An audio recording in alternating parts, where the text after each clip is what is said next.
मित्रों, नमस्कार। आपका बहुत बहुत स्वागत है।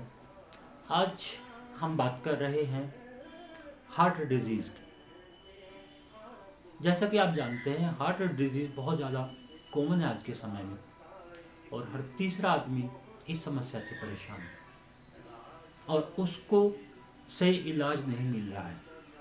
इलाज के नाम पर मिलती हैं खून पतला करने की गोलियां और कार्डियक स्टिमुलेंट्स, लेकिन यह गोलियां उसकी समस्या को जड़ से ख़त्म नहीं करती है और धीरे धीरे उसकी समस्याएं बढ़ती चली जाती हैं। होम्योपैथी में हार्ट डिजीज का बहुत ही अच्छा ट्रीटमेंट है, बहुत कारगर इलाज है। बहुत सारी मेडिसिन ऐसी हैं जो हार्ट डिजीज़ के लिए इफ़ेक्टिव हैं। तो इसके लिए हम पहले जानते हैं इसके कारण क्या होते हैं। बहुत सारे कारण इसके होते हैं। स्ट्रेस, एंजाइटी, तनाव, ये बहुत बड़ा कारण है आज के समय में हार्ट डिजीज़ और डायबिटीज़ के कारण। दूसरा कारण है आर्टेरियोस्क्लेरोसिस, यानी जो फैट होती है, चर्बी होती है, वो खून की नसों के अंदर जम जाती है। हाई कोलेस्ट्रॉल भी एक कारण है। जब कोलेस्ट्रॉल बढ़ जाता है, खून गाढ़ा हो जाता है, तो उसको मूवमेंट करने में हार्ट को ज़्यादा फोर्स लगाना पड़ता है और वही कोलेस्ट्रॉल हार्ट के अंदर भी और आर्टरीज के अंदर जमने लगता है। बहुत ज़्यादा एसिडिटी किसी को रहना, यह भी एक कारण है इनडायरेक्टली हार्ट डिजीज़ को पैदा करने के लिए। मोटापा, मोटे लोगों में हार्ट डिजीज़ की संभावनाएं कुछ ज़्यादा हो जाती हैं। बहुत सारे इन्फेक्शन जैसे इन्फ्लुएंजा, स्ट्रेप्टोकोकस तथा और अनेकों इस तरह के इन्फेक्शन, वो भी कहीं ना कहीं हार्ट डिजीज़ पैदा करने के लिए रिस्पॉन्सिबल होते हैं। Rheumatic fever, SLE, systemic lupus erythematosus, systemic sclerosis, rheumatoid arthritis,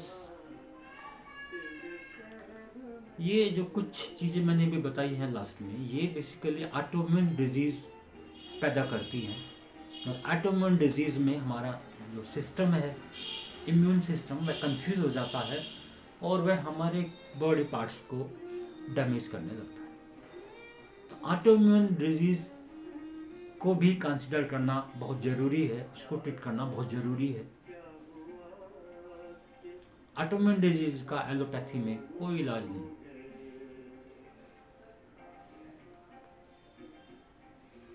जबकि होम्योपैथी में इसका बहुत बेहतर इलाज है। इसके अलावा लंग्स में कोई प्रॉब्लम होने से भी हार्ट के ऊपर इफेक्ट आता है।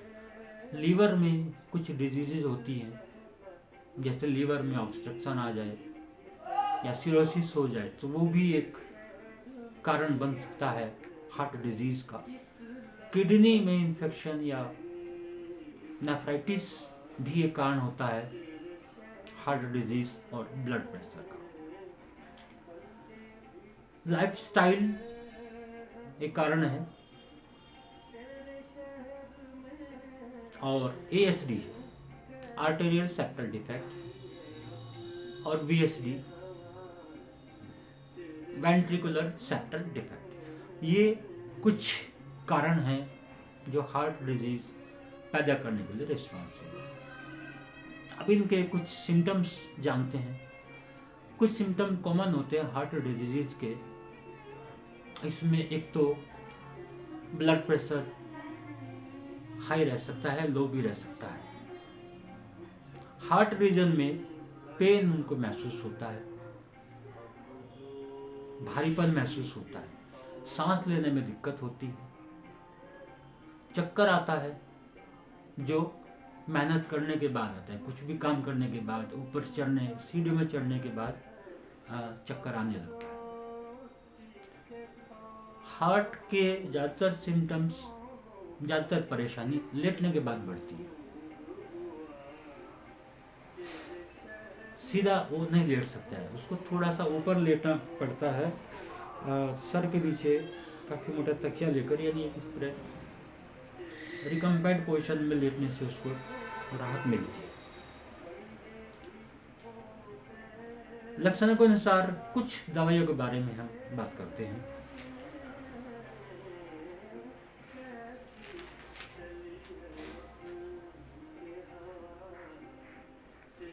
तो पहले तो हम उसका जो कॉजेटिव फैक्टर्स है उसको ढूंढकर उसको ट्रीट करेंगे, और फिर उसके बाद में उसको सिम्टोमेटिक ट्रीटमेंट देंगे। नाज़ा एक स्नेक पॉइजन है और हार्ट डिजीज में बहुत इफेक्टिव है। नाज़ा हमारे इंडियन कोबरा से तैयार की जाती है। ये हमारे ब्लड के ऊपर और नर्वस सिस्टम के ऊपर काम करती है।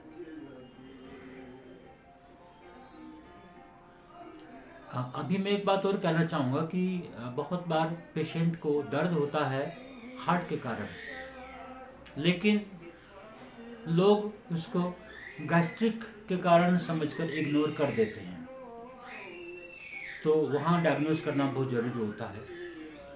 बहुत बार जिस डॉक्टर के पास वो जाते हैं वो भी डायग्नोज नहीं, इनको डिफ्रेंशिएट नहीं कर पाता है, और उसको गैस्ट्रिक का या पेन किलर दे दिया जाता है, जो बहुत ही डेंजरस कंडीशन होती है। तो इसको प्रॉपर डायग्नोज करके इसका प्रॉपर ट्रीटमेंट करना बहुत ज़रूरी है। सिम्टम्स दोनों के लगभग एक जैसे ही होते हैं, लेकिन थोड़ा सा फर्क होता है।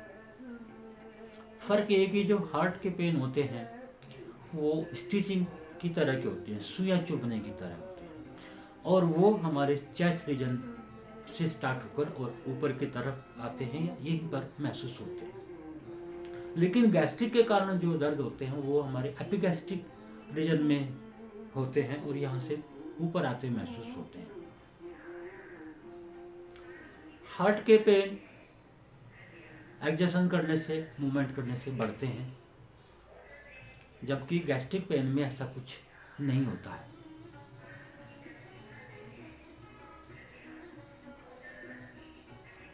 गैस्ट्रिक वाले केसेस में मुंह का टेस्ट खराब हो सकता है, डकारें आ सकती हैं या मुंह में पानी आ सकता है। तो इस तरह से इनको डिफरेंशिएट करेंगे हम। नाजा की बात कर रहे थे, नाजा में हार्ट रीजन में एक घबराहट महसूस होती है और दर्द यहाँ से चलता है और गर्दन के पीछे की तरफ जाता है और कंधे से होता हुआ और पूरे हाथ में नीचे तक ही रेडिएट करता है। इसको फियर ऑफ डेथ काफ़ी ज़्यादा होता है। इसके साथ में माथे और कनपटियों में दर्द भी उसको होता है। पल्स इसकी इरेगुलर होती है, कभी तेज, कभी धीमी, कभी फास्ट हो गई, कभी स्लो हो गई, कभी फोर्सफुल हो गई। हार्ट का पैरालिसिस इसमें मिलता है, शरीर ठंडा पड़ जाता है, पल्स उसकी धीमी होती है और इरेगुलर होती है। इन्फेक्शियस डिजीज के बाद अगर हार्ट डैमेज हो जाए तो वहाँ नाजा दी जा सकती है। एंडोकार्डाइटिस इसमें होता है, इसके वजह से प्रॉब्लम होती है। जगह जगह इसमें ईडिमा यानी पानी भर जाता है, इसमें लंग्स में पानी भर जाता है, हार्ट में पानी भर जाता है और लोअर एक्सट्रीमिटीज में पानी भर जाता है। इसके बाद एक मेडिसिन और है स्पोंजिया। स्पोंजिया में पाल्पिटेशन बहुत ज़्यादा महसूस होता है, दिल की धड़कन बहुत तेज होती है और बहुत रैपिड और वायलेंट, और वह पेशेंट लेट नहीं सकता है। लेट ना सकने की और भी कई सारी मेडिसिन है।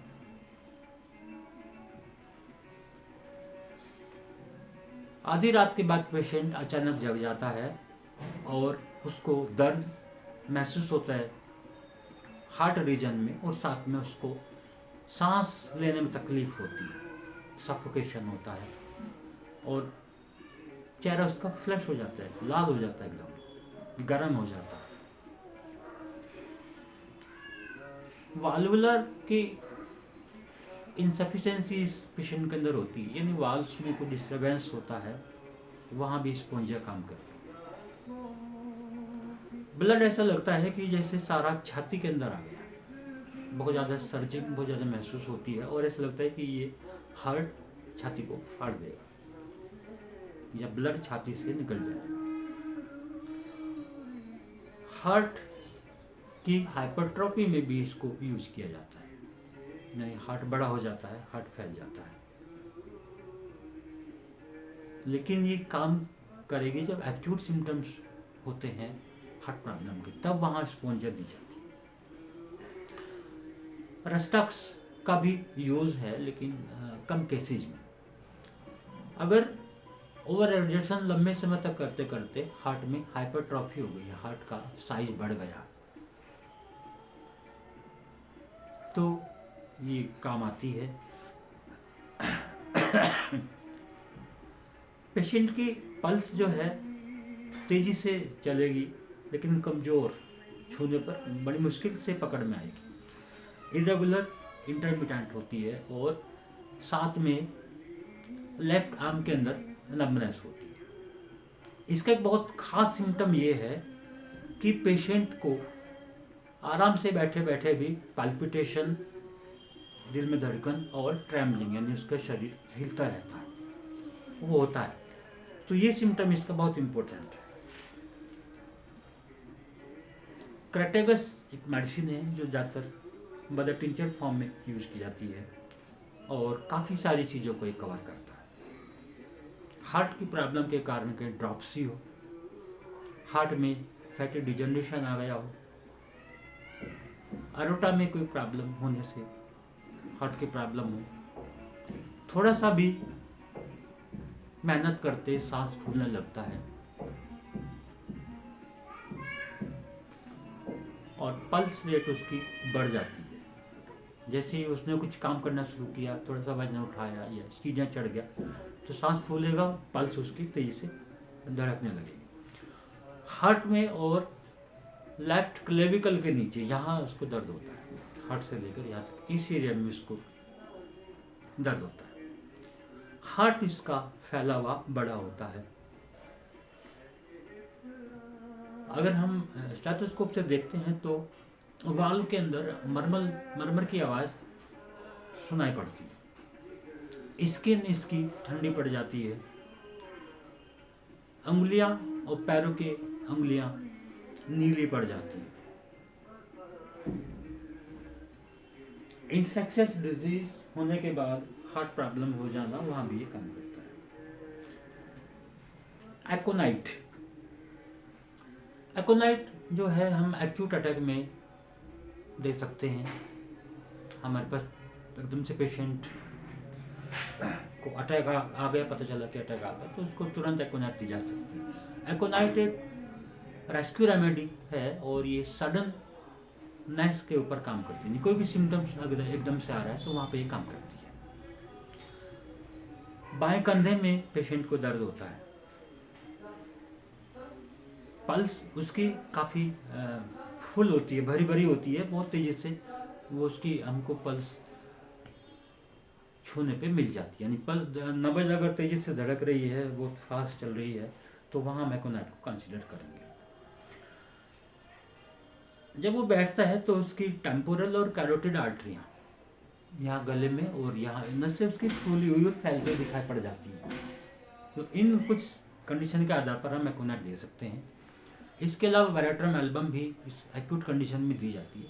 वेरेट्रम एल्बम के अंदर इन सभी सिम्टम के साथ में माथे के ऊपर ठंडा पसीना होता है, और उसका नाक और चेहरा नीला पड़ जाता है, मतलब ठंडा होता है वो भी। एक और मेडिसिन है लेप्टोडेक्टस मैक्टेंस, वह भी एक पॉइजन से तैयार की जाती है, एक मकड़ी का पॉइजन, और इसमें भी एंजाइना होता है, यानी हार्ट में पेन होता है, और जो इसका दर्द है वो एक्जिला और आम में जाता है।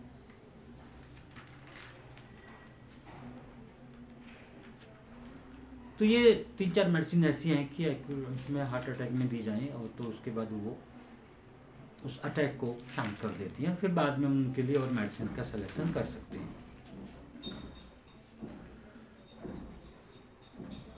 कालमिया नेक्स्ट मेडिसिन है। ये हार्ट के लिए बहुत इफेक्टिव, बहुत अच्छी चीज़ है। कालमिया के अंदर कहीं ना कहीं जॉइंट प्रॉब्लम भी एसोसिएटेड होती है।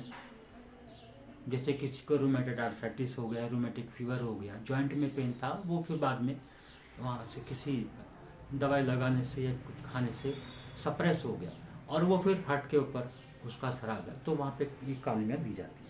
कालमिया की एक खास बात यह है कि इसकी पल्स बहुत स्लो चलती है, बहुत ही पल्स रेट उसका कम रहता है। 1 मिनट में 30-40 इस तरह का उसका पल्स रेट होता है। टैकीकार्डिया भी मिल जाता है, यानी हार्ट बहुत तेज से उसका पाल्पिट करता है लेकिन पल्स कम मिलेगी। फिर भी डिस्निया, सांस लेने में दिक्कत होती है।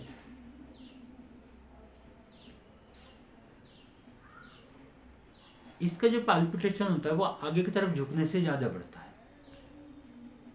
जैसे वो कुछ चीज़ उठाने के लिए झुकेगा या थोड़ा सा आगे झुकेगा तो एकदम से उसका पाल्पिटेशन बढ़ जाता है। पेन इसके बहुत शार्प होते हैं और दर्द के कारण वो सांस भी उसकी आनी बंद हो जाती है। हार्ट एक्शन बहुत फास्ट, बहुत रैपिड, बहुत ट्यूमुल्टस होता है, विजिबल होता है। हार्ट की धड़कन दूर से ही दिखाई पड़ जाती हैं धड़कते हुए। उस केस में कालमिया इफेक्टिव होती है। एक बहुत इंपॉर्टेंट मेडिसिन और है कैक्टस। ये भी ज़्यादातर एक्यूट सिम्टम्स को भी कवर कर जाती है और क्रोनिक सिम्टम्स को भी ये हील करती है। इसमें समस्या होती है एंडोकार्डाइटिस और उसके साथ में मिट्रल इनसफिशिएंसी, यानी जो मिट्रल ऑरिफिस होता है उसमें ब्लड प्रॉपर नहीं स्टॉप हो पाता, लीकेज होनी शुरू हो जाती है। हार्ट का एक्शन बहुत वायलेंट होता है और यहाँ इसका जो सबसे इम्पोर्टेंट सिम्टम है कि उसका इस वजह से मेरी छाती के ऊपर कुछ तार बंधे हुए हैं लोहे के, बड़ा फंसा फंसा उसको महसूस होता है और इसी वजह से वो सांस भी नहीं ले पाता। आर्टेरियोस्क्लेरोसिस की इसमें हिस्ट्री होती है, यानी जो कोरोनरी आर्टरीज हैं वो भी जो है ना ब्लॉक हो जाती हैं, वहाँ भी काम करता है।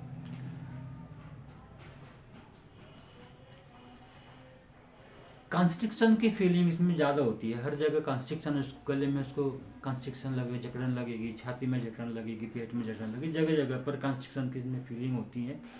और स्टिचिंग पेन इसमें बहुत ज़्यादा एक्यूट मात्रा में होते हैं। इसके साथ में सर दर्द होता है और टॉप ऑफ हेड यानी वर्टेक्स के ऊपर एक भारीपन, एक वजन सा उसको रखा हुआ महसूस होता है। हार्ट के वेंट्रिकल एनलार्ज होते हैं, बीपी लो रहता है, सांस रुक रुक कर आती है और मरमर की आवाज़ सुनाई पड़ती है। लैकेसिस एक और मेडिसिन है जो भी काफ़ी इम्पोर्टेंट है हार्ट प्रॉब्लम के लिए, और लैकेसिस भी एक स्नेक पॉइजन है। लैकेसिस के अंदर भी कंस्ट्रिक्शन के सिम्टम्स ज़्यादा होते हैं, जकड़न के सिम्टम ज़्यादा होते हैं, लेकिन लैकेसिस में सिम्टम ये है कि वह टाइट क्लोथिंग या किसी टाइट कवरिंग को बर्दाश्त नहीं कर पाता, बहुत सेंसिटिव होती है उसकी स्किन। गले में वो कॉलर को नहीं पहन पाता है, छाती पर कोई टाइट कपड़ा नहीं पहन पाता, बिल्कुल ढीला ढाला उसको पहनना पड़ेगा, वो सिम्टम होता है। इसके अलावा पाल्पिटेशन होता है और फेंटिंग स्पेल्स, एकदम से उसको जो है ना बेहोश होने वाले स्पेल्स आते रहते हैं, एकदम से वो खून की कमी हो जाना, चक्कर आ जाना, इस तरह की चीज़ें होती हैं। और इसकी बीट्स इरेगुलर होती हैं, बहुत ज़्यादा शक्की होता है, बहुत ज़्यादा बातूनी होता है। बॉडी इसकी सैनोस यानी नीलापन स्किन के ऊपर दिखाई पड़ता है।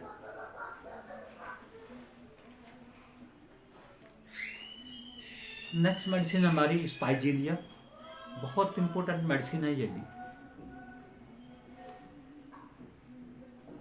स्पाइजीलिया में फेशियल न्यूरेंजिया भी होता है, यानी चेहरे की में दर्द होता है नर्व के अंदर, और वह इस तरह से ऊपर जाएगा, एक इधर आएगा, इधर आएगा, 3 डायरेक्शन में वो काम करता है। पाल्पिटेशन इसमें बहुत ज़्यादा होता है, एंजाइना है, एंडोकार्डाइटिस है। गर्म पानी की इसको इच्छा होती है और गर्म पानी पीने से इसको आराम मिलता है, और एक्यूट अटैक उसको हो जाता है।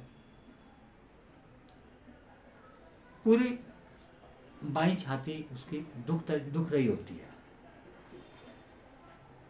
और बाईं तरफ लेटने से उसको सांस लेने में दिक्कत होती है, उसका दर्द बढ़ जाता है।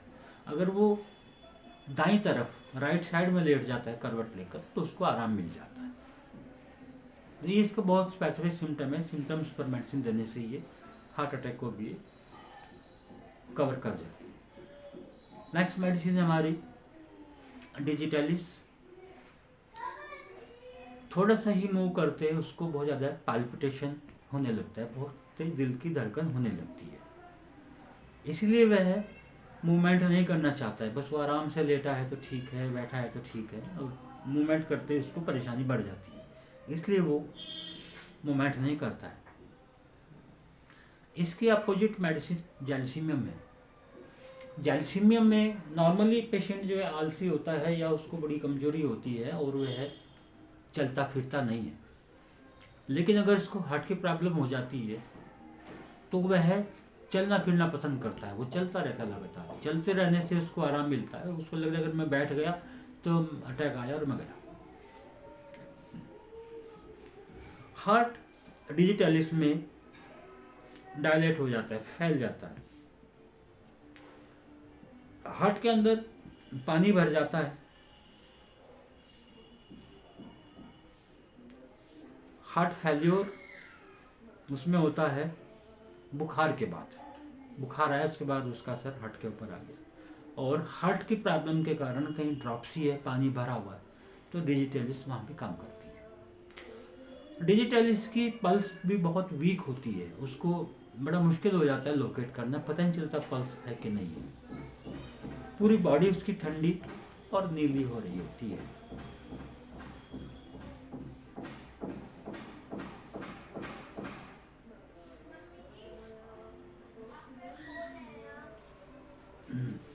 तो आज हम इसको यही स्टॉप करते हैं, फिर बाकी डिस्कस नेक्स्ट वीडियो में करेंगे, क्योंकि वीडियो बहुत लंबा हो जाएगा।